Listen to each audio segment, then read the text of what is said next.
अच्छा दस साढ़े मुल्क च अमन क्यों नहीं है? मैडम अमन किवें हो सकता? साडे मुल्क दे झंडे दो रंग ने, एक हरा एक चिट्टा।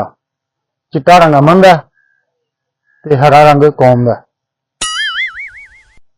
अगे अमन नूं तो असीं डंडा दिता, कौम साडी भी ओनू चांतारे लाए ने सी।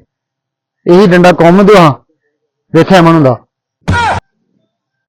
खलोयो बड़े फिलासफर।